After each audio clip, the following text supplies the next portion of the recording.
Buenas noches con todos, mi nombre es Fernando Carranza. El día de hoy vamos a hablar de microfinanzas, ¿correcto? Finanzas aplicado a lo que es el común denominador de personas. No vamos a hablar en un lenguaje técnico, no vamos a hablar en un lenguaje complicado, vamos a aterrizarlo a la realidad. Sabemos que el concepto de microfinanzas con el devenir del tiempo ha cambiado. No podemos hablar de crédito, no podemos hablar de cobranza, no podemos hablar de repente de ratios, no podemos hablar de repente de cuotas devengadas, sin antes conocer los antecedentes. ¿Ya? Como mencioné en un comienzo, mi nombre es Fernando Carranza, soy administrador de empresas, ¿correcto? ¿Por qué escogí la carrera de administración? Porque, bueno, naturalmente un administrador te puede hablar de economía, te puede hablar de marketing, te puede hablar de recursos humanos, te puede hablar de las típicas herramientas administrativas como son el coaching, como son los anglicismos, en este caso el just in time, el empowerment. En realidad es un popurrí, es un abanico de carreras que me motivaron a escoger esta noble labor de administrador. Y como mencioné también, una de las variantes que me motivó a ser administrador fue esto de poder de repente conocer diversas ramas del saber humano, ¿no? Que eso es lo que vengo a demostrar el día de hoy.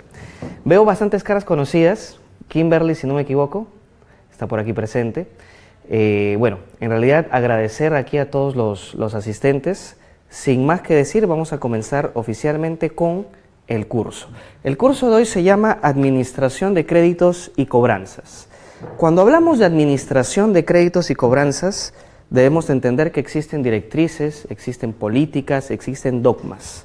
Para yo poder hacer una política de crédito, debo conocer mi nicho de mercado. Para yo poder hablar de ratios financieros, debo conocer el riesgo de mercado. Debo conocer los riesgos que existen en el común denominador de operaciones bancarias, por así decirlo. Ya, continuamos. Expone, propone y escucha Fernando Carranza Vázquez. Lo puse de esa manera porque lo que busco no es hacer un monólogo. Lo que busco aquí, estando enfrente, es que ustedes también participen. Yo mucho, como metodología, me atrevería a decir que utilizo la mayéutica, porque de alguna u otra manera lo que quiero es motivar dentro de ti una duda razonable. Esa duda razonable va a ocasionar el debate. Yo siempre he dicho, ¿no? El hecho que yo esté aquí enfrente de ustedes no significa que yo sea la verdad absoluta o que tenga conocimiento al 100%. Yo pienso que las clases deben darse a nivel 360 grados. Es decir, interviene el caballero, interviene el joven, interviene la dama, etcétera, etcétera, etcétera. Y así ocasionamos o generamos de repente una sintonía entre el docente y lo que es el alumno. ¿Perfecto? Por eso decidí poner expone, propone y escucha. Pueden buscarme en LinkedIn, pueden buscarme en Facebook, pueden buscarme en Twitter y en blog. Tengo un blog que se llama Escritor de Domingos y Feriados. Me encanta escribir. Me atrevería a decir que es una suerte de liberación benedicta, o sea, me catarseo escribiendo. Pueden buscarme, el nombre es Escritor de Domingos y Feriados. Escribo desde temas de política, temas humanos, temas sociales, en líneas generales lo que ustedes buscan, ¿no?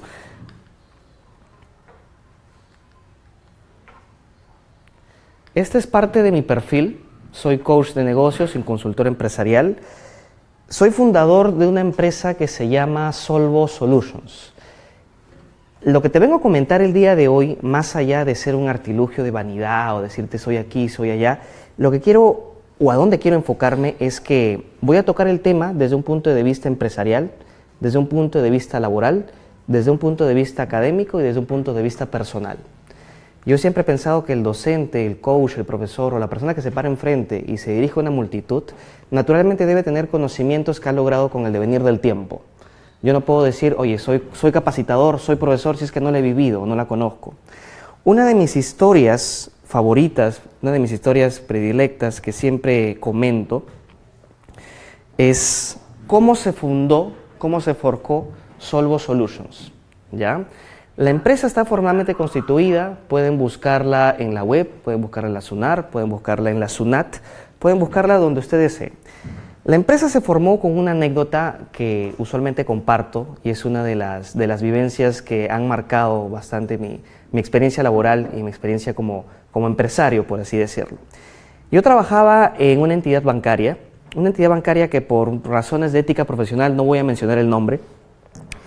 Y siempre recuerdo que cuando yo salí de esa empresa, lo hice bajo la promesa incondicional que iba a recibir una cartera de clientes. Es decir, yo iba a salir de la empresa si solo si recibiera cartera de clientes, porque naturalmente lo que yo iba a hacer era tercerizar uno de los servicios que brindaba el banco. Entonces, bajo esa promesa que me la dio un gerente, decidí irme a los registros públicos, busqué un atajo obviamente para inscribirme como persona natural con negocio y eventualmente como persona jurídica. Recuerdo que me costó, entre comillas, bastante, y no te hablo de un costo comercial, no te hablo de un costo capital, no te hablo de un costo mercantil, me costó bastantes emociones.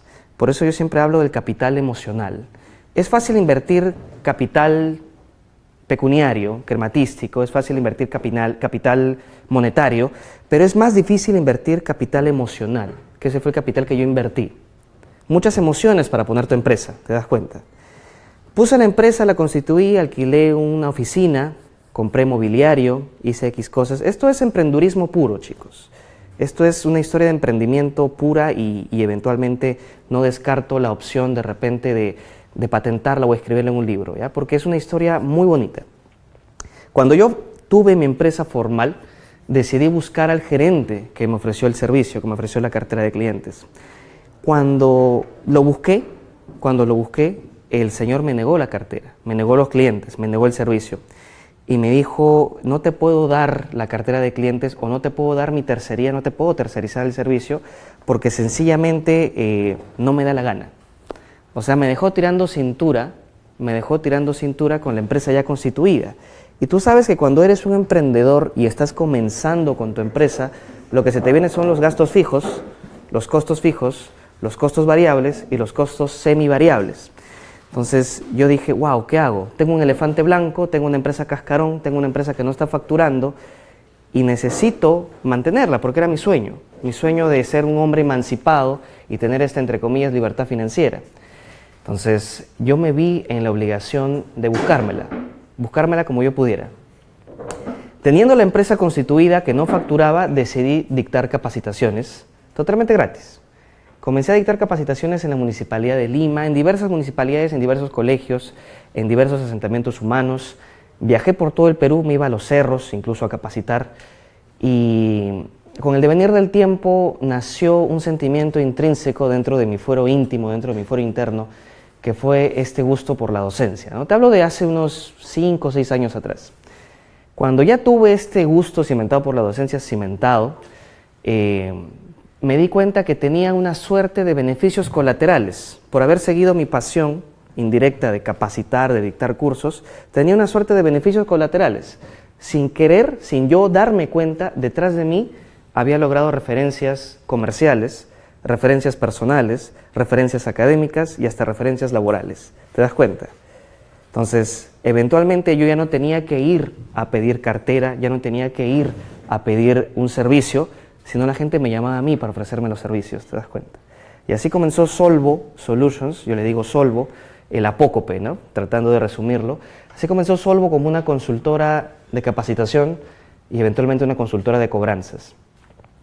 Eventualmente tú cuando pones un negocio, pones el negocio para que surja, ¿no? Y lo que tenemos ahora son tratativas con diversas universidades, con diversos bancos, tenemos tratativas incluso hasta con empresas financieras que no necesariamente son bancos, porque dentro de la pirámide financiera están los bancos, están las financieras, las cajas, las EPIME, las cooperativas, las ONG y etcétera.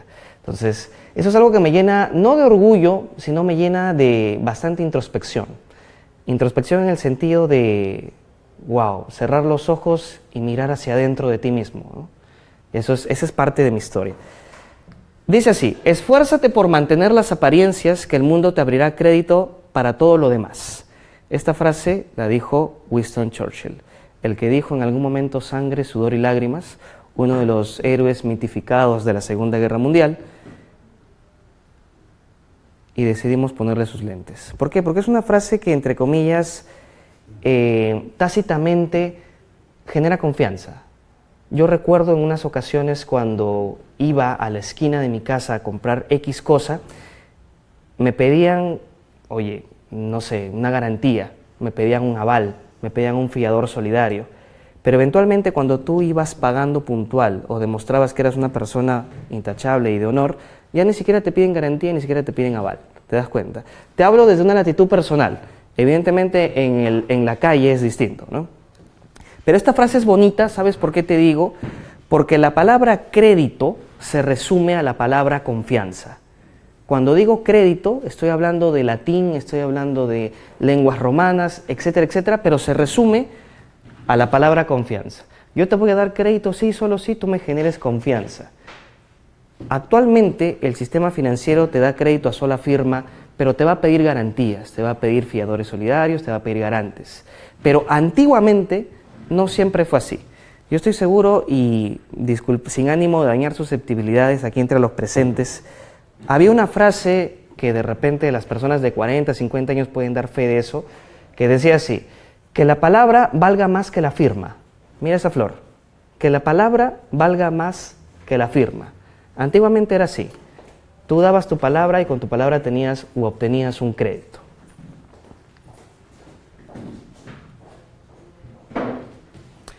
Algo que siempre reflexiono y algo que me gusta también comentarle a la audiencia, y es parte de un paréntesis que vamos a hacer, esta clase es pluricultural, esta clase es polivalente. En esta clase vamos a hablar de créditos, de cobranzas, vamos a hablar de intelectualismo, vamos a hablar de filosofía, vamos a hablar de X tema. Y cada uno de los conceptos o preceptos o tópicos que yo voy a mencionar gravitan en torno a la capacitación. Después de haberles contado o compartido mi experiencia, creo que está además el amor y el cariño que tengo por capacitar. Entonces, dentro de un concepto básico que es instrucción, dentro de un concepto básico que es educación, hay una frase, un aforismo, un adagio que dice así: la educación es causa y no consecuencia de la economía. Otra flor: la educación es causa y no consecuencia de la economía. Muchos políticos creen que cuando nosotros tengamos economía vamos a tener educación, y en realidad no es así. Cuando tengamos educación vamos a tener economía, a consecuencia de, ¿te das cuenta? Entonces, algo que yo aquilato y valoro mucho, no sé cuántos aquí son emprendedores, algo que yo respeto, valoro, aquilato hasta el hastío, es que en el Perú existe bastante cantidad de emprendimiento, existen muchos emprendedores, pero a la par existe mucho desprendimiento. Y cuando digo desprendimiento me refiero a que la gente no se capacita. Si tú tienes una empresa, con el devenir del tiempo dejas de capacitarte, dejas de instruirte y pierdes tu empresa, ¿te das cuenta? Por eso yo siempre cito, si tú tienes una empresa, si eres un empresario, si haces apología al emprendedurismo puro, lo que tienes que hacer para mantener tu empresa es seguir perfeccionándote, seguir capacitándote, dándote valor agregado a ti mismo, ¿te das cuenta? Esa es la única forma de tener éxito. Yo estoy seguro, y me parece muchas caras conocidas que he visto en el Facebook, hay una señorita aquí que se llama Kimberly, que no es nuestra anfitriona, es otra señorita, que lleva cualquier cantidad de talleres y diplomados. Y yo me acuerdo que me la encontré en un taller de ventas en la Municipalidad de Lima, y actualmente creo que hasta ella tiene su propia empresa. Entonces, esas formas de generarte valor agregado a través de las capacitaciones, como yo siempre digo, no tiene precio. Antiguamente, tú medías la economía de un país por la cantidad de riqueza natural que tenía, por la cantidad de terrenos, por la cantidad de bosques, etc. Aterrizando esa premisa a lo que es el Perú, te digo, el Perú tiene un zócalo continental. Zócalo continental significa que los rayos solares van a incidir en el mar y va a haber más abundancia de fitoplancton, anchoveta, peces y toda la fauna que puedas conocer. Cordillera de los Andes, tenemos cerca de 24 microclimas, tenemos riqueza natural. Y yo me pregunto, ¿por qué no somos potencia? Y la verdad es la siguiente, y así de repente en un libro, de repente un reputado político te diga lo contrario, el problema es el siguiente: tenemos muchos recursos intelectuales, pero tenemos muchos recursos naturales, pero carecemos de recursos intelectuales. Cuando digo intelectual, me refiero a una persona que ve el mundo desde una latitud mesuradamente culta, cultivada y animalista. Sin ir muy lejos, el país hermano, Chile. En el caso de Chile, Chile es potencia en cobre. No tiene mucha geografía, no tiene mucha riqueza, pero sí tiene bastante riqueza intelectual. Muchos dicen que fue por el genocidio que cometió Pinochet en la década de los 70. No lo sé, no quiero opinar, no quiero politizar la clase, pero el punto es que nos está faltando a nosotros riqueza intelectual, ¿correcto? Por eso yo siempre comento, nunca dejen de instruirse. Esta es una historia de emprendimiento, creo que me adelanté un poco y ya se las comenté. En un futuro cercano, lo que me gustaría de repente, y si es que se logra mantener este lazo, es que ustedes de repente tengan su propia empresa. ¿Ya? Habiendo dicho esto y siendo ya un tanto la hora avanzada, vamos a comenzar formalmente con la exposición. Hay algo que yo siempre replico en las clases y es lo siguiente. Forma y fondo, ¿ok? Presta atención. Hay una diametral diferencia entre forma y fondo. Yo, por ejemplo, cuando salgo de la oficina me voy por el campo de Marte y siempre que voy por el campo de Marte me encuentro con estos bartenders, estos practicantes de barman que están haciendo malabares con la botella Chivas Regal, con un Chateau Lafite, de repente con un vino, qué sé yo. Pero siempre están haciendo malabares. Entonces la pregunta es, ¿por qué hacen malabares? Si tú cuando vas a un bar, o al menos yo, cuando tú vas a un bar, a Bichama, al Mirador, al Rock Bar, a donde tú quieras, yo me preocupo no por los malabares, yo me preocupo por el trago. Me preocupo porque el trago sepa rico. A veces incluso hasta he visto a chef haciendo malabares con la pizza, con la pasta. Y yo me pregunto, yo cuando voy a una pizzería, ¿acaso me como los malabares o me como la pizza o sobreentiendo que la pizza debe estar rica porque hacen malabares? No me queda muy claro. Lo mismo pasa en una capacitación. Tú cuando vas a una capacitación esperas que el ponente tenga la sonrisa profesional haciendo apología a las neuronas espejo, ¿no? Las neuronas espejo es si yo me río, tú también te ríes. Y he visto bastantes personas que se ponen así, que hacen así, que hacen asá. Eso es forma. Lo que yo te vengo a traer el día de hoy es fondo y forma, ¿te das cuenta? Más o menos para que entiendas esto de las neuronas espejo. Cuando tú estás en una fiesta y no sabes el paso, no sabes bailar, ¿qué es lo que haces? Y te comienzas a salsear, ¿entiendes? Eso es una neurona espejo. Y la neurona espejo sirve bastante para el tema de la docencia. Si yo estoy feliz, tú también estás feliz. Y se aplica también para las ventas. Eso se llama extrapolar buena actitud. Cuando hablo de extrapolar buena actitud, me refiero a lo siguiente, ¿no? El ser humano tiene cerca de 300.000 pensamientos al día, aunque tú no lo creas. 300.000 pensamientos y micropensamientos al día. Muchos de esos pensamientos son negativos. Yo te pregunto, si tú trabajas en atención al cliente, si tú trabajas en X cosa y viene un cliente o viene un prospecto y te habla, lo más factible es que esa persona haya tenido un mal día, producto de sus malos pensamientos. Entonces tú lo miras, sonríes y estás contagiando o estás extrapolando buena actitud. Lo mismo se aplica en ventas por teléfono, a través de la sonrisa telefónica, ¿te das cuenta? Entonces, lo que yo te vengo a relatar es que la gestión de cobranza, la gestión de venta, la gestión de atención al cliente, la gestión de seguros, por así decirlo, porque es un universo muy grande, depende mucho de la actitud con la cual tú gestionas, con la cual tú hablas, con la cual tú te paras enfrente. Y hay algo que yo siempre replico y me gustaría que ustedes también lo apliquen. La actitud es como un perfume. Tú te echas perfume todos los días, ¿verdad? Yo me echo perfume todos los días. Si tú no te echas perfume todos los días, careces de actitud. Y hay gente que incluso tiene un perfume que huele feo, ¿no? Entonces tú como que te acercas y producto de su mala actitud como que te quieres alejar. Por eso es algo que yo siempre replico y trato de hacer extensivo. La actitud es como un perfume. Cuando tú gestiones ventas, cobranzas, atención al cliente, seguros o cualquier tipo de actividad mercantil, la actitud está de más decirlo y creo que es ya muy trillado, es muy importante. ¿Okay? En mis clases me caracterizo mucho por hablar del fondo y la forma. ¿Okay? Ella es mi compañera Patricia, él es mi compañero Junior. Nosotros tenemos un equipo de capacitación dentro del cual nos encargamos, entre comillas, de servir a la sociedad.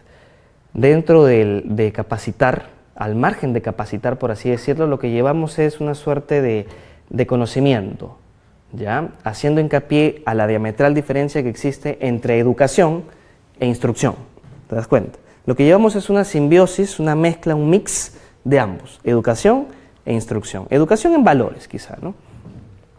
También he estado en el Colegio de Economistas, tengo una carrera como administrador de empresas, actualmente estoy llevando otra carrera de economía. Aquí estoy dictando algunos talleres in-house, aquí estoy en la Universidad Católica. Y esta frase que voy a citarles es una frase que cita el espíritu de esta capacitación. Y dice así: mire a las personas por la calidad de sus preguntas, más no por la calidad de sus respuestas. De repente la han escuchado de alguien más, pero a lo que quiero llegar es lo siguiente. Al margen de medir, al margen de ponderar, al margen de hacer de repente, buenas noches, pase por favor, al margen de hacer un balance, lo que quiero es que ustedes también me cuenten sus experiencias. Yo no los voy a medir, como dice ahí en la PPT, pero de alguna otra manera voy a sacar conclusiones, ¿no? Ah, este patito sí, de repente está chévere para mi empresa, ¿te das cuenta? Es un ejemplo. Yo por lo general cuando estoy en una exposición, en una clase o en X lugar, suelo hacer muchas preguntas, porque dicen que la curiosidad es la madre de todas las ciencias. Yo suelo ser el alumno más antipático, incluso hasta he sido retirado de muchas clases, pero me ha valido gorro. ¿Por qué? Porque como te repito, más allá de estar en un polarizado salón de clases, lo que me gusta a mí es llevarme el conocimiento, que es lo que vale. Hay una frase que dice: el conocimiento es poder. Bueno, la información es poder. ¿Qué cosa vamos a ver el día de hoy? El día de hoy vamos a ver lo siguiente. A ver, permítame. ¿Qué cosa vamos a aprender? Vamos a aprender el concepto de crédito, ¿correcto? Vamos a aprender también el crédito en la historia. Vamos a hacer una línea de tiempo, un parangón entre lo que es el crédito en la época de los 70 con el crédito a la fecha, ¿correcto? Recuerden que ese taller se llama Administración de Créditos y Cobranzas, ¿perfecto? Vamos a ver también lo que es tipos de créditos según la SBS. Les hago una pregunta y yo intuyo que las personas que están presentes aquí son personas que han visto la publicidad y se han sentido de repente motivadas por estar aquí, y también intuyo, presumo que hay gente que tiene experiencia ya en el sector financiero. Así que voy a lanzar una pregunta al aire, y esta pregunta es totalmente abierta, ¿no? Si se equivocan no importa, estamos aquí para aprender. ¿Qué cosa es la SBS, varón? ¿Qué cosa es la SBS? Es una pregunta fácil. Superintendencia de Banca y Seguros, ¿ya? ¿Usted? Bien, Superintendencia de Banca y Seguros y FP, porque no solamente regula las empresas financieras, las empresas aseguradoras, sino también regula las empresas AFP, ¿no? Entonces, incluso me atrevería a decir que algunas cooperativas también son reguladas por la SBS. Yo siempre cuando iba a un salón de clases y el profesor me decía: la SBS no regula las cooperativas, pues déjame decirte que es falso. Y de allí proviene pues la frase que te acabo de citar, ¿no? La curiosidad es la madre de todas las ciencias. Es muy fácil pararme aquí y hablar de liderazgo, hablar de motivación, hablar de automotivación y de inteligencia emocional, de Daniel Goleman, de Howard Gardner, que también lo manejo al dedillo. Pero yo me pregunto, un líder debe ser por un lado emocional y por otro lado debe ser racional. ¿De qué me vale hablar a mí de programación neurolingüística, de coaching, de mentoring, si es que de repente no tengo el conocimiento, si es que no tengo de repente yo las habilidades duras?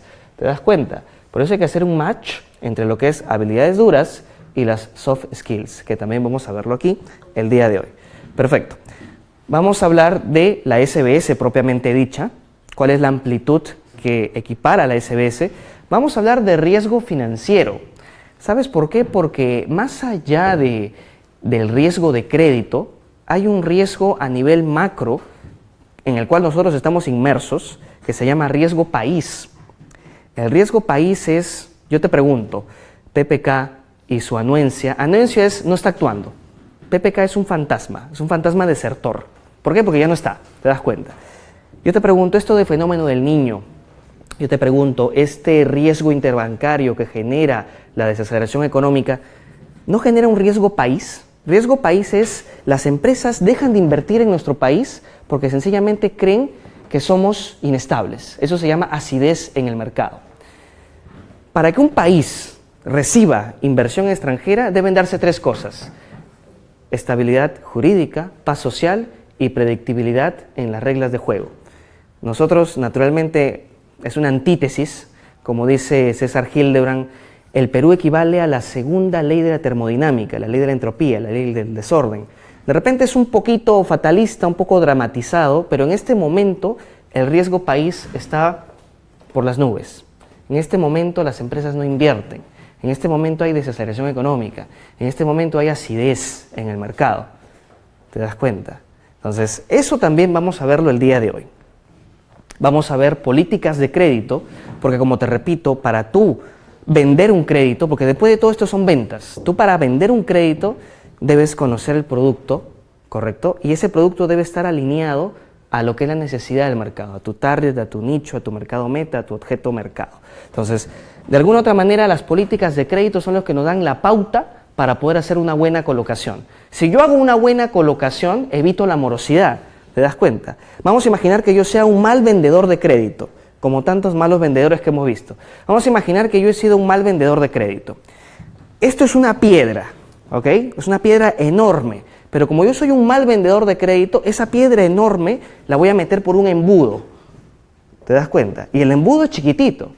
Y de repente yo estoy haciendo que ese cliente calce y logro que entre, logro darle el crédito. Pero con el devenir del tiempo ese crédito se va a morosear y va a generar que el índice de morosidad aumente. Y déjame decirte que las cuentas por cobrar dentro de una empresa generan también que tu valuación de marca corporativa se merme, se disminuye. ¿Te das cuenta? Entonces hay que tener bastante criterio para hacer una política de crédito. Mira, ni siquiera hemos comenzado y ya te estoy diciendo algunas pastillitas.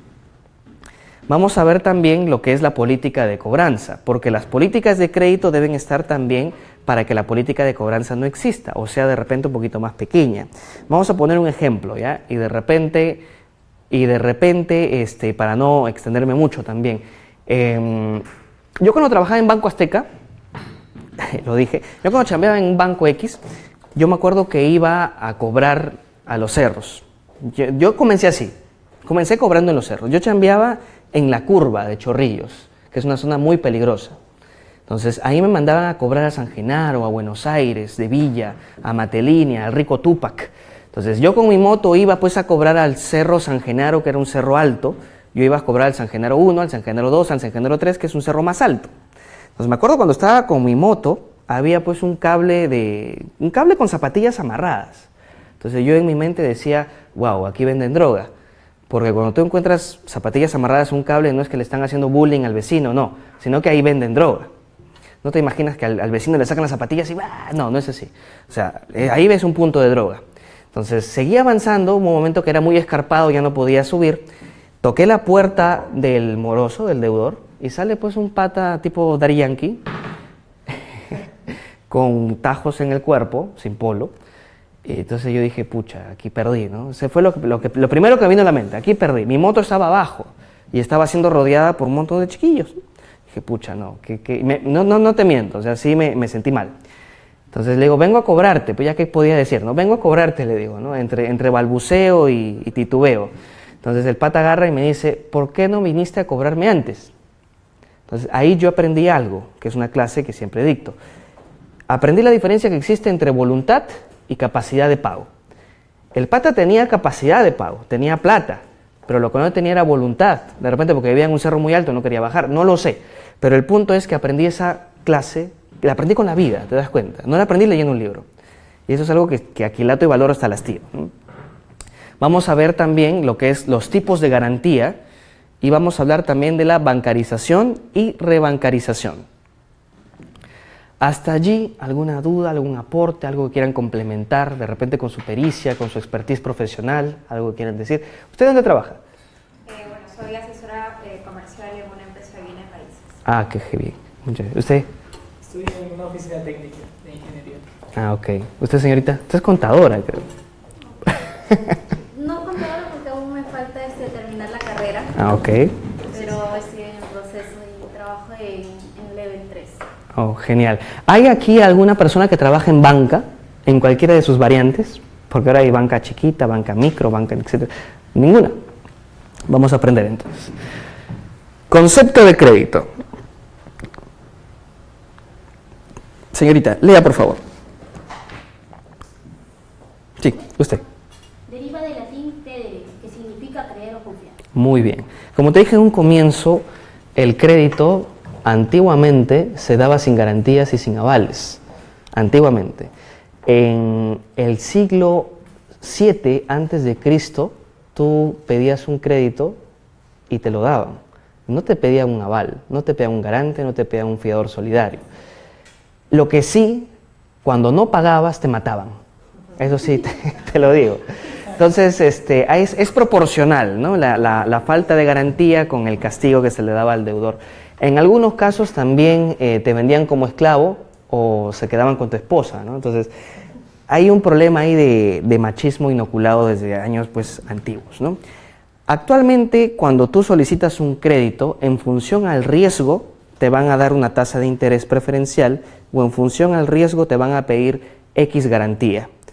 Yo te cuento con experiencias, no te voy a contar lo que he leído en un libro, con experiencias. Yo me acuerdo cuando trabajaba en América Móvil Perú SAC, me liquidaron con 40.000 soles. Me liquidaron con 40.000 soles.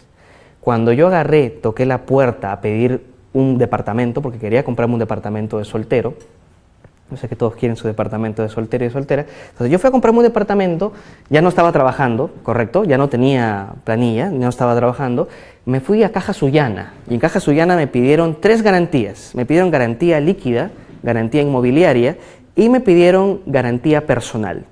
Una garantía personal es un fiador solidario, es cuando tú vas a comprar una X cosa y te piden un garante, perfecto, eso es garantía personal. Me pidieron también garantía inmobiliaria, o sea, el inmueble debía quedar garantizado por si yo no pagase, ¿te das cuenta? Y me pidieron también la garantía líquida, me dijeron tiene usted que abrir una cuenta de ahorros en esta entidad, por si acaso usted no paga, nosotros nos cobramos de allí.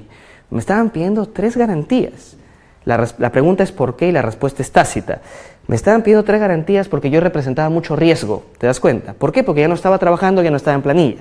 Entonces, aquí es interesante lo que te voy a contar porque cuando tú vas a pedir un crédito, mientras más riesgo representes, más garantía te van a pedir.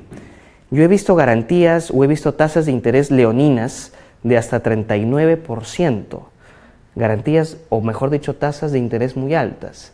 Y es curioso porque hasta ciertos puntos tú agarras la publicidad y te dice TEM, T de taza, E de enano, M de mamá, TEM. Tasa de interés mensual 1%, pero bajas un poquito y en la letra chiquita dice tasa de costo efectiva anual 39%. Entonces te das cuenta de la jugabilidad del mercado. El libre mercado no tiene nombre, ¿no? Muy bien. Crédito en la historia. Presten atención. Antiguamente tú pedías un crédito y si bien es cierto no te pedían tanta garantía, pero las tasas de interés eran bien altas, oscilaban entre 3 a 75%. Y como ya te mencioné, cuando no pagabas te mataban.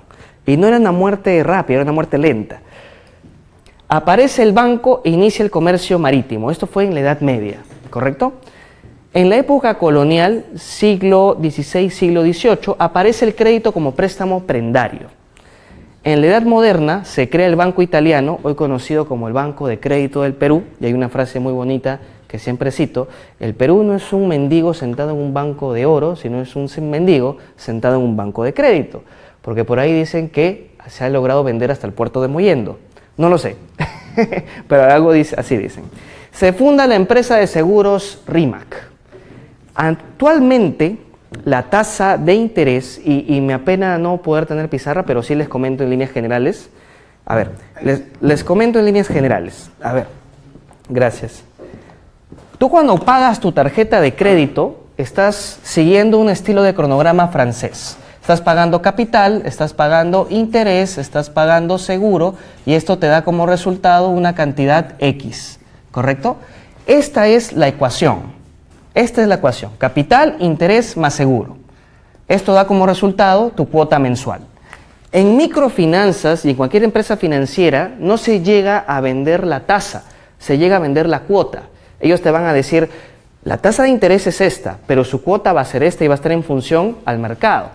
Entonces, esta cuota de repente es baja, pero lo que no te dicen es que de esta cantidad que tú estás pagando, un 70% se está yendo a interés, ¿correcto?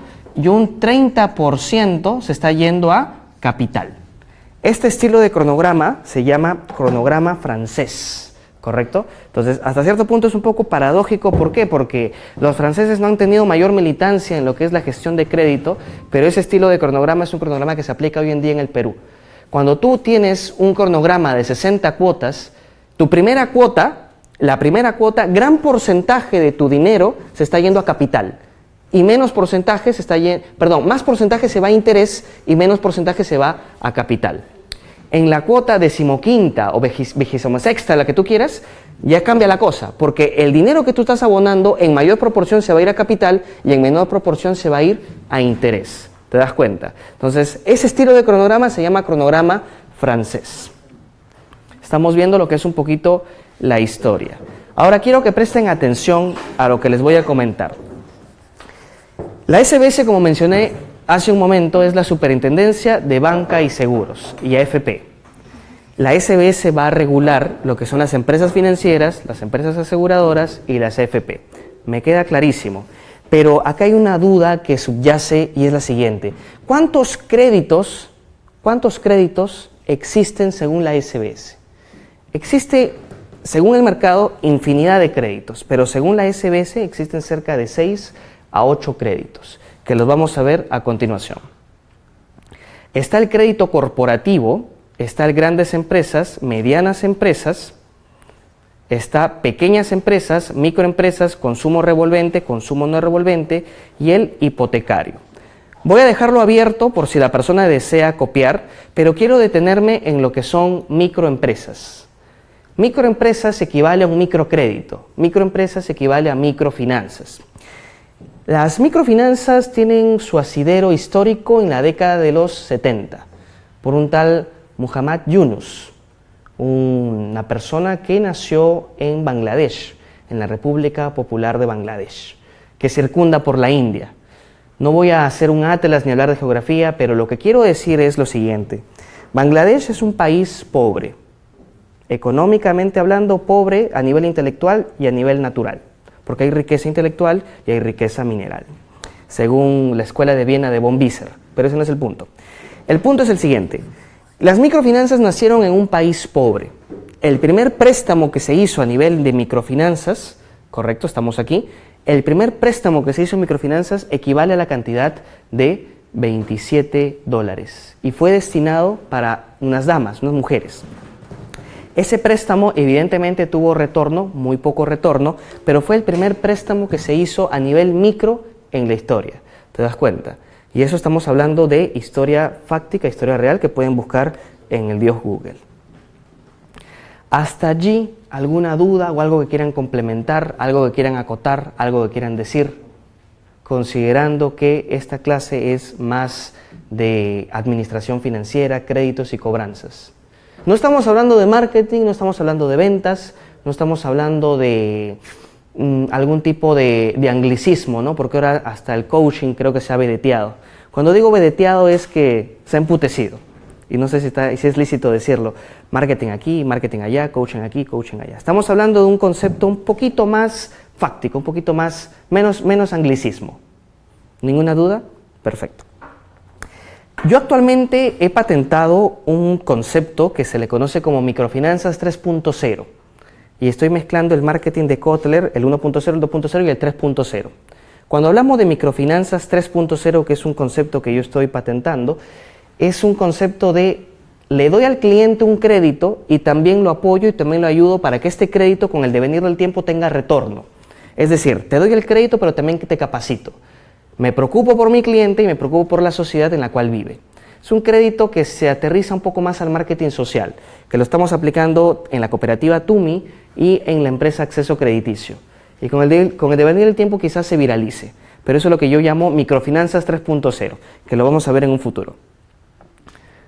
Están también los tipos de crédito por la institución que los emite, que están los gubernamentales y las entidades privadas. Me detengo aquí y quiero que presten atención. ¿Alguien aquí sabe lo que es COFIDE? COFIDE es un banco de segundo piso y si existen emprendedores en esta sala deberían conocerlo. El emprendurismo puro muchas veces se apalanca de lo que es COFIDE. Como dije, COFIDE es un banco de segundo piso que equivale al Banco Interamericano de Desarrollo, al BID. ¿Qué es lo que hace COFIDE aquí en Perú? COFIDE son 97% capitales del Estado y 3% capitales privados. COFIDE te financia proyectos. Tú vas con tu proyecto de emprendimiento, de emprendurismo, a COFIDE y COFIDE te lo financia. Quien te habla ha sido capacitador en COFIDE también, y gracias a esto he dictado muchas capacitaciones a nivel nacional. COFIDE tiene un brazo académico que equivale a responsabilidad social, que se encarga de llevar capacitaciones gratuitas a todo el Perú, capacitando a los emprendedores. Porque como te dije en un comienzo, existe mucha tasa de emprendimiento, pero a la par existe mucha tasa de desprendimiento. Entonces lo que se busca por disminución de riesgo país es que haya más empresa, que haya más mercado, ¿te das cuenta? Entonces COFIDE nos ayudó bastante para constituirnos como empresa, la que hoy por hoy somos. Entidades privadas, que ya lo hemos visto. Riesgo financiero. Me gustaría que presten atención y sí también que me ayuden a controlar el tiempo. Riesgo financiero. Presten atención. Todos sabemos que la tasa de interés está en función al riesgo. Hablé del riesgo país, pero hay cerca de 7, 8 hasta 10 riesgos, que por un tema académico solamente voy a mencionar 6 o 7. Presten atención.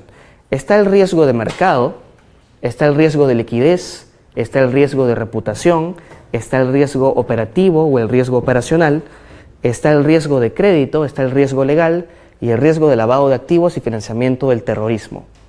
Pregunta capciosa, y así como decía Fernando, la persona que me contesta en este momento, de repente le doy hasta un libro, no lo sé, pero les pregunto. Fernando creo que decía, ¿no? Tráeme una cucaracha coja y te doy 50.000 soles. Ya, bueno, en este momento te pregunto, ¿qué cosa es riesgo de crédito? Con toda la perorata que te he mencionado, algo puedes intuir.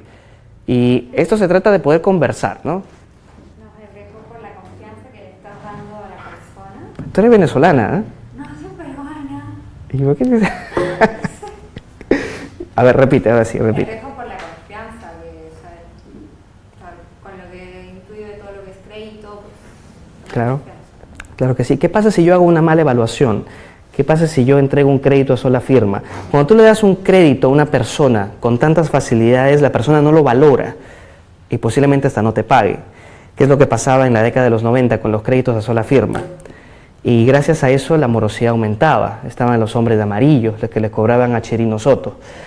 La historia es un poco más anecdótica que hablarlo, ¿no? Porque yo recuerdo en una ocasión, y esto sí me lo contaron en la UPC, a Chirino Soto le cobraron los hombres de amarillo, que hoy por hoy se le conocen como SCI. Pero los hombres de amarillo tenían una forma extraña de cobrar. Ellos te cobraban utilizando el escarnio público, te hacían roche, te hacían pasar vergüenza. Pero justo le cobraron a Chirino Soto con su cara y le cobraron en el Estadio Nacional. Fueron al Estadio Nacional a cobrarle a Chirino Soto y los hombres de amarillo pusieron en el teleprompter, en el banner, pusieron paga tu deuda, ¿no? Porque hasta ese punto se iba, incluso hasta tu casa te la empapelaban. Chirino Soto aprovechó el cambio de la Constitución del 93 y implementó una ley, la ley para evitar la cobranza abusiva. Y esa ley, en uno de sus incisos y de sus artículos, dice, no realizar cobranza utilizando el escarnio público. Y de ese momento la morosidad aumentó porque la gente no paga. Pero vamos al punto que todo nació con un lobby, ¿te das cuenta? Los famosos lobistas, ¿no? Pero hay que tener siempre bastante tino. Pero está bien lo que has dicho y te felicito. El riesgo de crédito es algo que pasa mucho en las empresas financieras. El área de cobranzas se pelea con el área de créditos y le dice, ¿cómo es posible que tú le hayas dado crédito a esa persona? En mi caso particular, cuando yo fui a cobrar al cerro, pues esa persona tenía capacidad pero no tenía voluntad. En algunas entidades bancarias están aplicando pruebas psicométricas, el test de Raven, el test de Barter, para disminuir el riesgo de crédito. O sea, al postulante al crédito, así como tú cuando postulas un trabajo, se le llama postulante al crédito, se le da una suerte de pruebas psicométricas para medir su voluntad de pago. La voluntad de pago, así como la inteligencia emocional, no es ponderable, no se puede medir. Yo, por ejemplo, sí sé medir la inteligencia emocional. Tú reconoces a una persona cuando tiene un cociente intelectual alto y también reconoces a una persona cuando es un retrasado emocional. Porque existe el retraso emocional. Existe, si no mira a tu esposo. El retraso emocional es cuando tú, por ejemplo, ves una persona que es indolente, una persona que carece de automotivación, que conoce de autoconcepto, que desconoce el ágape y el interés genuino. No se apasiona. Entonces, esa persona de gesto adusto, esa persona que tiene de repente hasta un gesto un poquito... La procesión se lleva por dentro, dicen, ¿no? Pero de alguna otra forma ya es un indicador, ¿no? Brazos cruzados, ceño fruncido, lenguaje corporal y, como por ahí dice un compañero que conozco de Vialab, las microexpresiones. No voy a decir quién es. Muy bien. Riesgo financiero, seguimos aquí. Riesgo legal. Riesgo legal. Hablemos de riesgo legal. Por ahí me ayudan con el tiempo. Riesgo legal. Riesgo legal, como tú bien sabes, y este curso se llama Administración de Créditos y Cobranzas, y así sea engorroso, tengo que decirlo, hay un circuito. ¿Cuántas personas acá tienen tarjeta de crédito? Yo tengo tarjeta de crédito. ¿No tiene tarjeta de crédito? Bueno, yo sí tengo tarjeta de crédito. Y no es bueno tener tarjeta de crédito, no es malo. Mejor preferir tener la tarjeta contado. Hay un flujo. Existe la cobranza vigente, existe la cobranza preventiva, la cobranza extrajudicial o prejudicial y la cobranza judicial. La cobranza vigente es cuando yo, por ejemplo, agarro tu cronograma de pagos y te estoy dando tu cronograma de pagos y te digo, tu próxima fecha de vencimiento es el 20 de marzo. ¿Te das cuenta? Desde el primer día que te estoy dando el crédito ya te estoy cobrando, que es la cobranza vigente, la cobranza preventiva. Y hasta cierto punto la gente no se da cuenta, no simplemente recibe y se emociona. Tengo que pagar el 20, ¿no? Pero en realidad ya es un tipo de cobranza. La cobranza extrajudicial es la cobranza en la cual el cliente tiene menos de 8 días de morosidad. ¿Te das cuenta? Entonces hay que tener en cuenta eso porque aquí también se entra a tallar los calificativos del deudor ante la SBS. Que existe el calificativo normal, el CPP, el deficiente, el dudoso y pérdida. Pérdida es cuando tienes más de 120 días de atraso. Cuando tú tienes más de 120 días de atraso, tu cartera es una cartera cementerio, o sea, cartera desfasada. Pero bueno, siguiendo con el tema. Si yo no pago cuando mi deuda todavía tiene menos de 8 días de atraso, va a seguir avanzando. Cuando finalmente llega a 120 días de atraso a más, posiblemente la cartera se judicializa. Se va a judicializar el pagaré un título valor. Cuando el pagaré se judicializa, yo puedo realizar un embargo, puedo realizar un secuestro de haberes, sin tocar el sueldo básico, ¿no? La SMV. Entonces, hay que tener en cuenta de que si la persona no está trabajando, o si tú haces una búsqueda registral y te das cuenta que la persona no tiene haberes, no tiene nada, ¿qué cosa haces? ¿Cómo puedes cobrar a una persona que no tiene patrimonio? Protestas el pagaré ante la Cámara de Comercio. Cuando tú protestas ante el pagaré ante la Cámara de Comercio, equivale a muerte civil. Y digo muerte civil porque esa persona no va a poder pedir visa, porque cuando tú pides visa necesitas estar limpio en el sistema. No vas a poder firmar cheques, no vas a poder constituirte como empresa, ni siquiera vas a poder casarte. ¿Por qué? Porque dentro del Código Procesal Civil te dice claramente la separación de bienes o bienes mancomunados. Entonces, hay que tener en cuenta porque tú cuando te endeudas, tu esposo o tu esposa también se va a Infocor. Entonces hay que tener mucho cuidado, ¿ya? Y antiguamente cuando debías te ibas a Canadá Dry, te ibas preso. Actualmente ya no te vas a Canadá, pero es parte de riesgo de mercado. Lo que pasaba en el gobierno de García, 2.700 de inflación. 2.700 de inflación, o lo que pasa actualmente también con PPK, es que esta incertidumbre genera riesgo país, riesgo de mercado también. Lo que está pasando con China, esta ralentización económica que evita o que hace que de alguna manera que las importaciones cuesten más, también aplica. Nosotros, gracias al cielo, tenemos 21 TLCs con 21 potencias mundiales. Entonces, eso como que hasta cierto punto mantiene el riesgo país a raya y también nos apoya con el tema del PBI, del Producto Bruto Interno. Entonces, es importante saber lo que es el riesgo de mercado, lo que es el riesgo país, lo que es el riesgo legal, lo que es el riesgo crediticio, el riesgo operacional. El riesgo operacional es que si el profesor que está enfrente te enseña mal, tú vas a replicar mala información y todo se va a caer como un efecto dominó. ¿Te das cuenta? Es como una bola de nieve que va creciendo y nunca para. Riesgo operacional es lo que te dije en un momento, ¿no? Por ejemplo, el área de finanzas y planeamiento no sabe hacer un plan estratégico anual. ¿Te das cuenta? Entonces ahí decanta un problema. Ese riesgo operativo, riesgo operacional. Y el riesgo de liquidez y el riesgo de reputación. El riesgo de liquidez me gusta hablarlo con una anécdota, ¿correcto? Me gusta hablarlo con una anécdota. ¿Me ayudas con el tiempo? No sé si ustedes saben lo que pasó con Caja Señor de Lurén. Ya. Les voy a dar un consejo. Dime, hija. Les voy a dar un consejo. Las personas que en aras de llamarse capacitadores, docentes, profesores, coach, deben conocer un poco de todo. Yo no puedo encasillarme solamente a hablar o pararme enfrente y hablar solamente de un tema. Tiene que ser polivalente, tiene que ser pluricultural. El profesor es así. Yo siempre he dicho, ¿no? Yo no soy maestro, yo no soy un reputado coach ni economista. Yo me considero un eterno alumno. He aprendido mucho de mis profesores, de mis colegas, de mis maestros, pero más he aprendido de mis alumnos, ¿te das cuenta?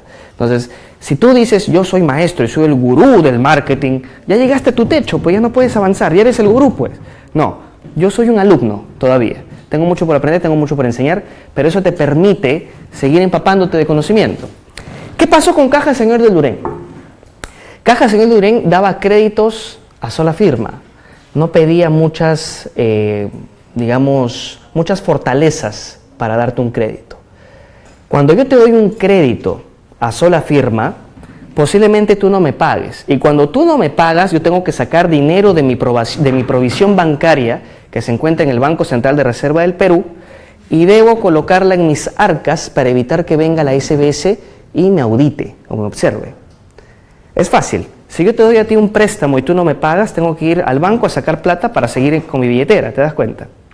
Es lo que hacía el banco, es lo que hacía la Caja Sullana. Ahora utiliza un poco el efecto multiplicador. Viralicemos. Te doy un crédito a ti, te doy un crédito a ti, y no tengo retorno.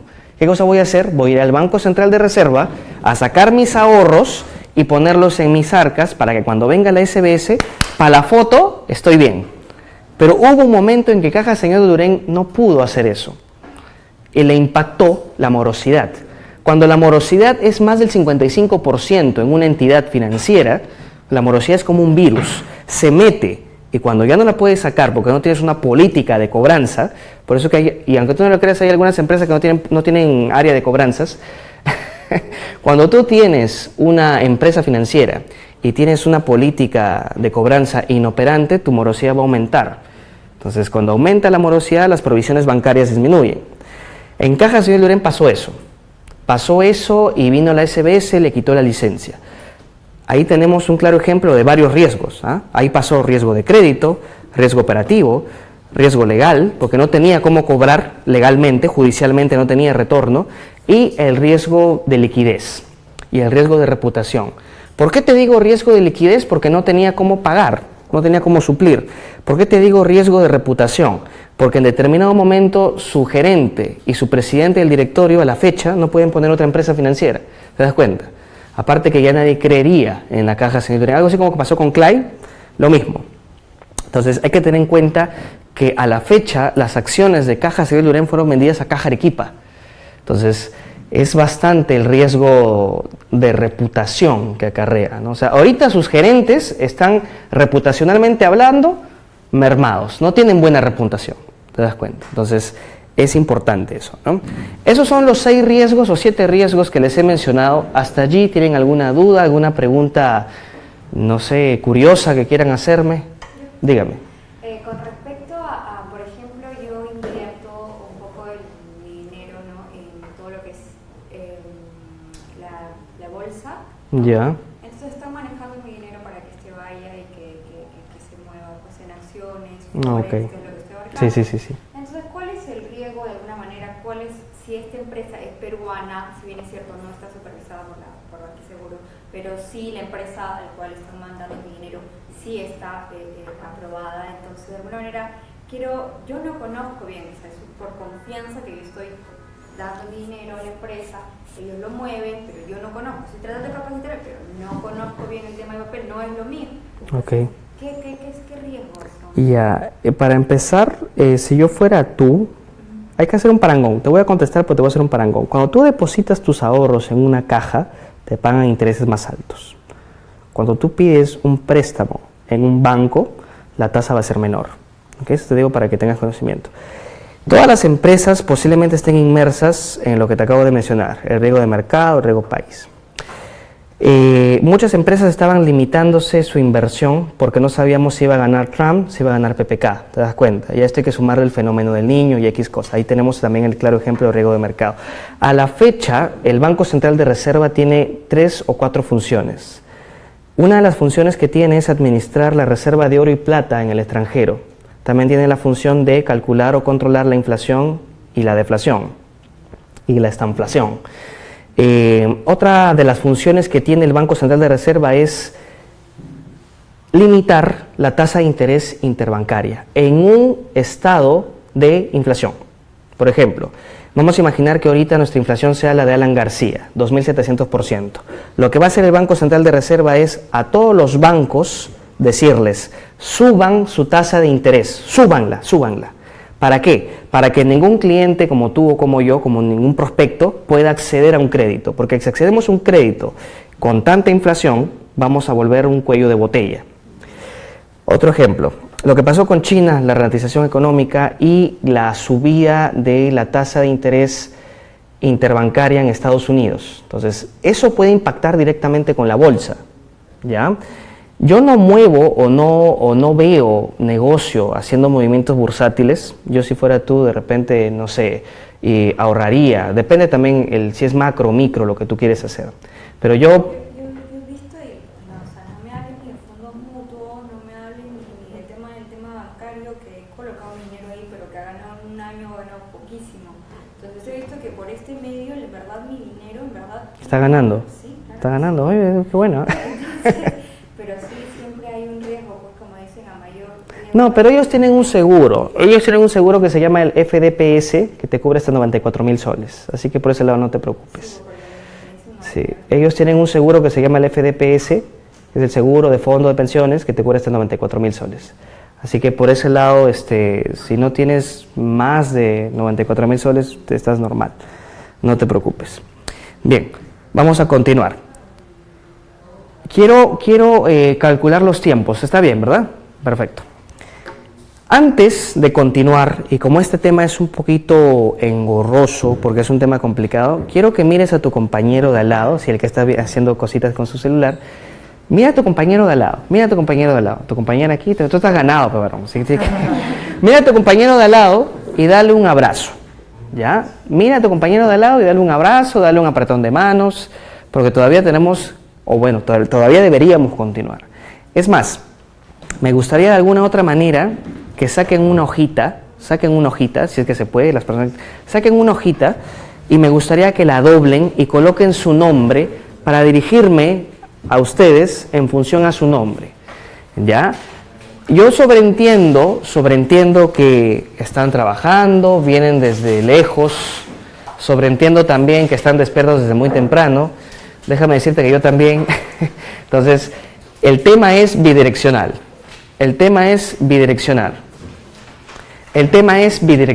¿ya? Saquen una hojita y coloquen su nombre, ¿correcto? Doctora, permítame su hojita, así como está, sí, por favor. Permítame su hojita. Bien, vamos a sacar esta hoja, ¿correcto? Vamos a doblar, no vamos a hacer magia, vamos a doblarla, ¿correcto? Una vez que obtengamos esta figura, vamos a doblarla otra vez, ¿correcto? Vamos a doblarla otra vez. Una vez que la doblemos y obtengamos esta forma, vamos a colocar nuestro nombre y un valor que nos describa. ¿Ok? Vuelvo y repito. Esta es la hoja, ¿correcto? Esta es la hoja. Vamos a doblarla. Una vez que obtengamos esta figura, vamos a doblarla otra vez, ¿correcto? Y cuando obtengamos esta forma, te das cuenta que tenemos un parante, ya tienes un parante para tu escritorio. Una vez que tú tengas esta forma, no estamos haciendo origami, vas a colocar tu nombre y un valor que te describa, ¿correcto? Por ejemplo, muchas personas me hacen la pregunta, gracias, me dicen, pero profesor Fernando, yo tengo muchos valores, yo soy polivalente, me dicen. Polivalente viene de poli, muchos valores. Pon el valor que más te represente. Si es un valor aspiracional o algo a lo cual aspiras, por ejemplo, si toda tu vida has sido impuntual, pero quieres comenzar a ser puntual, pon ahí puntualidad, ¿te das cuenta? Entonces, si en un futuro quieres ser disciplinado, toda tu vida has sido indisciplinado, pero tienes un valor aspiracional y quieres ser disciplinado, pon ahí disciplinado. Como acá, como la compañera que disciplinadamente está ahorrando. Pero bueno, a ver, presten atención. Presten atención que voy a comenzar a hacer preguntas. ¿Qué cosa es una política de crédito? una política de crédito te lo voy a dar con un ejemplo, ¿ya? Y eso también se aplica para las ventas. Si yo voy a dar un crédito, tengo que verificar el mercado, tengo que saber la edad de mi mercado. Vamos a hablar de un crédito vehicular. Si yo voy a dar un crédito vehicular, como tú sabrás, según la Constitución, los créditos vehiculares no pueden ser dados a personas de 18 años. Los créditos se otorgan de 21 hasta 65 años de edad. ¿Ok? Perfecto. Entonces ya tengo una variante para hacer mi política de crédito. Voy a dar un crédito de 21 a 65 años de edad. Pero como yo soy mosca y estoy segmentando el mercado, mi política de crédito va a ser diferente de 21 a 30, de 31 a 40 y así paulatinamente. Te pongo un ejemplo. PPK lanzó un proyecto de ley en el cual iba a permitir el retiro del 95% de la AFP. Sí lo has escuchado, ¿verdad? Bien, entonces si tú eres mosca y tienes una empresa financiera, que ninguna empresa lo hace y me pregunto por qué, si tú eres mosca y tienes una empresa financiera, ¿qué cosa vas a hacer? Si tu política de crédito es de 21 a 65 años, vamos a ampliar el rango etario, pues varón. Vamos a dar un crédito de 21 a 70 años para que lo termine de pagar a los 75. No. Vamos a dar un crédito de 21 a 68 años, estamos aumentando el rango etario y estamos pidiendo una garantía mayor. Como te mencioné en un comienzo, si voy a dar yo un crédito vehicular, el crédito vehicular tiene una garantía intrínseca que es la garantía mobiliaria. El mismo vehículo es la garantía. Y si yo soy mosca, le pongo un GPS, pues. Y si no me pagas, te bloqueo el vehículo con el GPS, ¿te das cuenta? Entonces son ideas que uno tiene porque conoce el mercado que sin embargo no se dan. Cuando tú pides un crédito vehicular, el mismo pagaré funge o actúa como mecanismo de presión. ¿Te das cuenta? El pagaré tiene un principio que se le conoce como principio de literalidad. El principio de literalidad significa que lo que está en el pagaré, señores, se cumple. ¿Te das cuenta? Eso se llama principio de literalidad. Eso para que tengas conocimiento. Entonces, si en el pagaré dice, o mejor dicho, el pagaré peca por omisión, más que por lo que dice, porque son pagaré en blanco. ¿Sí saben eso, no? Cuando tú firmas un pagaré a solicitud de un crédito, ese pagaré está en blanco. No tiene fecha de caducidad y tampoco tiene monto a protestar. Es decir, si el abogado decide judicializar el pagaré, él te puede judicializar por 15.000, 20.000, por lo que él quiera. Daño moral, costos y costas del proceso, X cosa. ¿Te das cuenta? Entonces, el pagaré en blanco, ten mucho cuidado con un pagaré en blanco. Yo no firmaría un pagaré en blanco si voy a pedir un banco en, no sé, en entidad Chiquipión S.A., ¿no? O sea, hay que tener mucho cuidado porque ahora sale cualquier tipo de entidad. No voy a decirla porque de repente por ahí me están filmando. Entonces, hay que tener mucho cuidado con eso, ¿ya?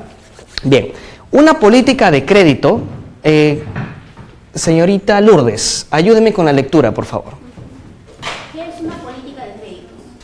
Es el conjunto de normas o directrices que orientan la diversidad de actividades comerciales de una empresa y permiten el normal desenvolvimiento económico y financiero para alcanzar objetivos específicos. Muy bien. ¿Qué queremos alcanzar en términos de objetivos? Perfecto. Vamos a imaginar que yo soy una empresa financiera y quiero cerrar el año con 1 millón de colocaciones. ¿Mi política de crédito será permisiva o será restrictiva? De repente será más permisiva, será una política de crédito flexible. De repente estoy dando un crédito otorgando, no sé, un referido. Cuando digo referido, vamos a imaginar que el caballero termina de pagar su crédito o está en vías de pagar su crédito, está pagando el 30 o el 40% de su crédito y yo ya te estoy enganchando con otro. ¿Te das cuenta? Esa es una política de crédito permisiva. ¿Te das cuenta? Una política de crédito restrictiva que va a funcionar de acuerdo a la jugabilidad del mercado, de acuerdo a la acidez del mercado, de acuerdo a la especulación económica, como dice el decano del Colegio de Economistas, como dice el decano de especulación económica, va a ser una política más restrictiva, ¿no? De repente voy a dar crédito a las personas única y exclusivamente de 30 a 40 años, porque se hizo un estudio de la demanda, se hizo un estudio de mercado y se destacó que las personas de 30 a 40 años son personas más responsables. ¿Te das cuenta? Entonces hay que tener mucho cuidado al momento de elaborar una política de crédito.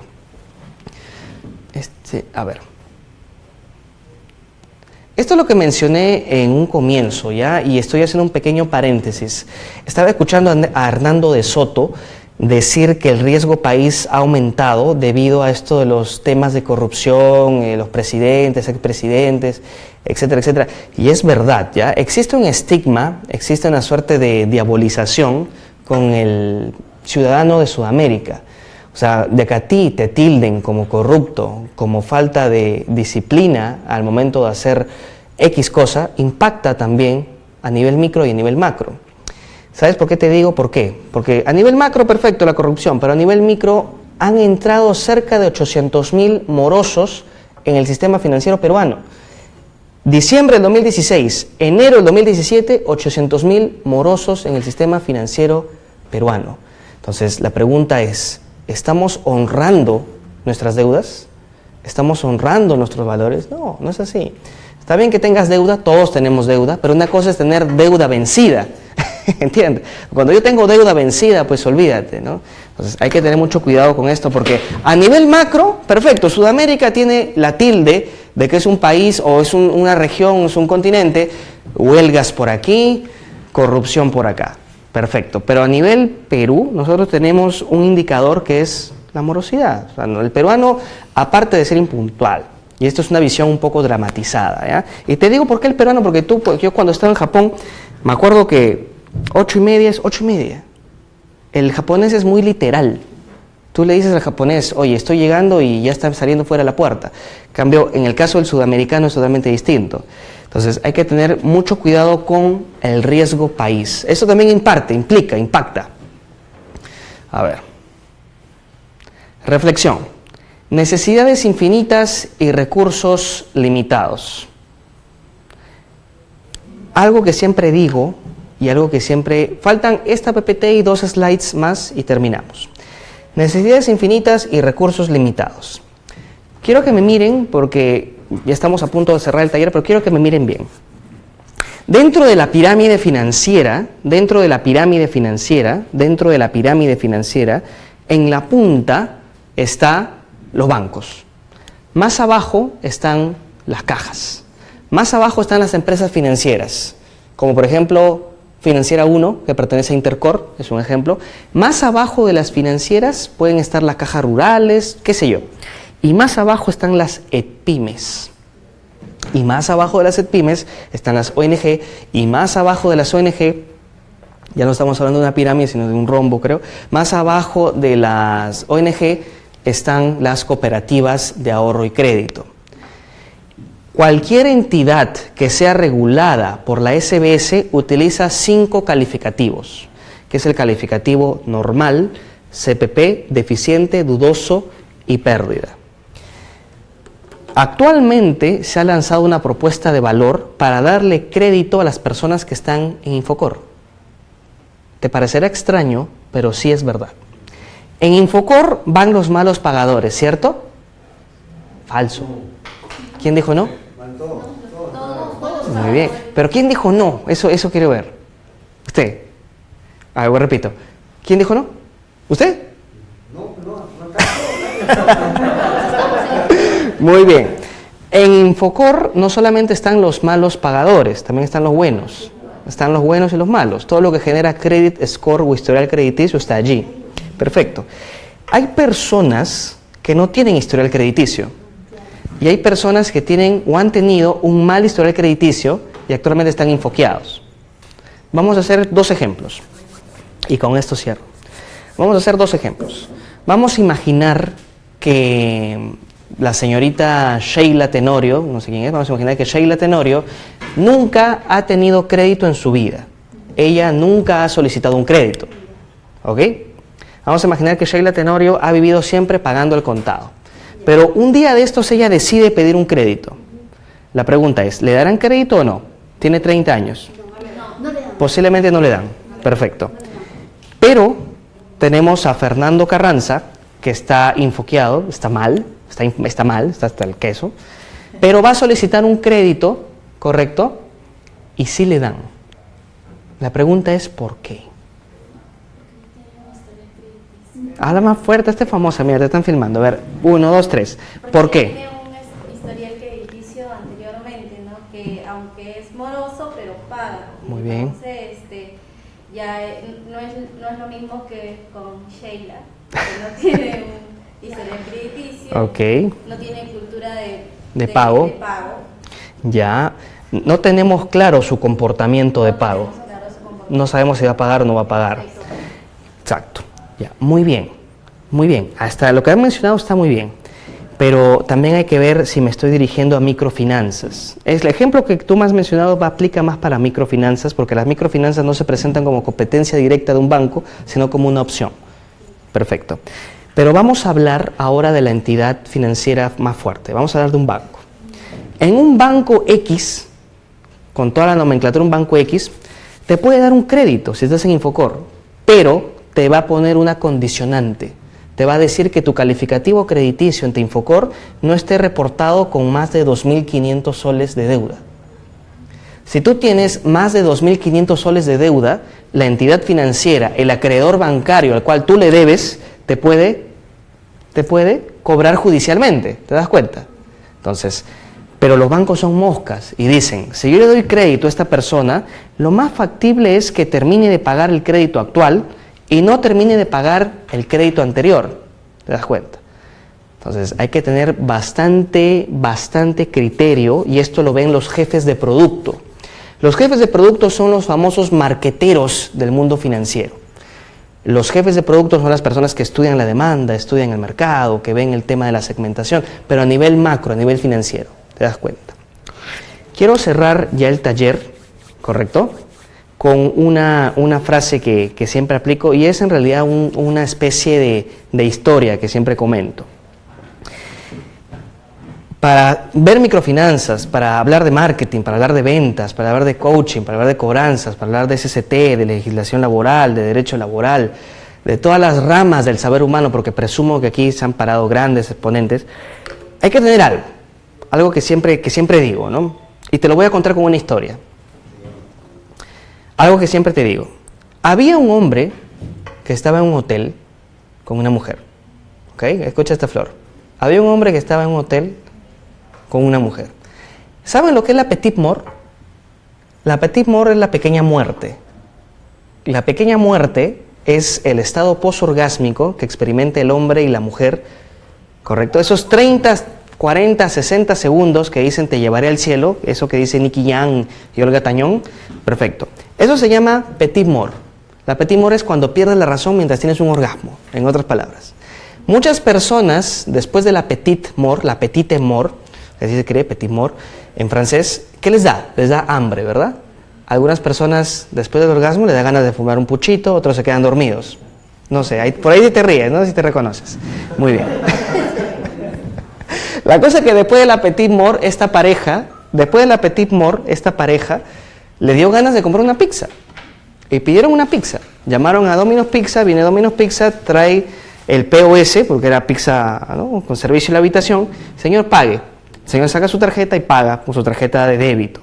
El repartidor le entrega la caja, el pata la abre, comienza a comer y se da cuenta que debajo de la pizza había un sobre de plástico. No es mi historia, por si acaso, un sobre de plástico. No es mi historia. Debajo de la pizza había un sobre. En ese sobre había dinero. Entonces, te pones a pensar, se puso a pensar el pata y dice, ¿dinero? ¿Pero por qué dinero, no? Entonces, avisa a la chica y le dice, oye, mira, mi amor, hay dinero. ¿De qué se trata? Entonces, la chica agarra y le dice, bueno, vamos a gastarlo, es nuestro dinero. El pata agarra y dice, no, vamos a devolverlo. Se visten, se cambian, porque están tolacas, bajan y van al hotel. Van a devolver el dinero. Cuando llegan a Domino's Pizza, los atiende un gerente, un joven gerente, porque tú sabes que ahora los gerentes son jóvenes, ¿no? Los famosos millennials. Ahora ya no vas a encontrar un baby boomer, no vas a encontrar un millennial.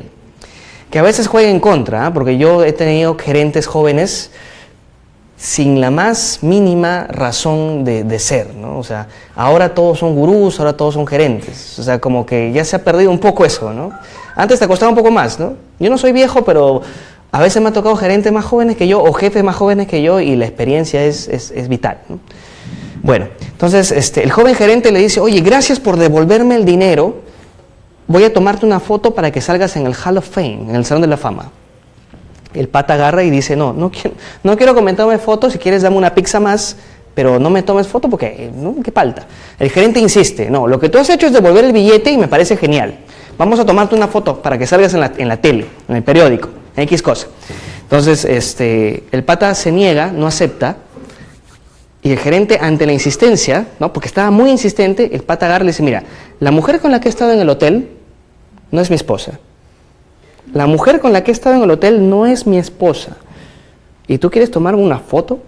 El gerente agarra, lo mira y le dice, anda nomás. Pregunta capciosa y con eso termino. Y después vienen los aplausos, esto es genial. Pregunta capciosa. El pata devolvió el dinero que no le pertenece, pero le estaba sacando la vuelta a su mujer. Doble moral, duplicidad moral. Perfecto. Pero la pregunta es esta. ¿El pata fue honrado o fue íntegro? ¿Qué opinan ustedes? Honrado. Fue honrado. La moral y la ética. La ética es algo espiritual y la moral es algo social. Hay el pluralismo moral, el relativismo ético. En algunos lugares de la Tierra es moral casarte con 2 o 3 personas, pero en otras latitudes es amoral. Entonces, la pregunta es esta. ¿Fue honrado o fue íntegro? El pata fue honrado porque honradez es lo que eres por presión social e integridad es quien tú eres por dentro sin que nadie te vea. Yo estoy seguro que este taller, al margen de hablar de cobranzas, todo lo mercantil, pecuniario y crematístico del sistema financiero, toda la tasa de interés leonina y los, no sé, que hasta cierto punto son fuertes, hay un tema que es importante, que es el ser íntegro, ¿ok? La integridad no tiene precio, que es quien tú eres cuando te echas a dormir. Quiero pedir un fuerte aplauso, no para mí, no para ustedes. ¿Saben por qué? Porque siendo hora avanzada, siendo cansados, están aquí. Y hay una ventaja competitiva. Fuerte el aplauso para ustedes, señores.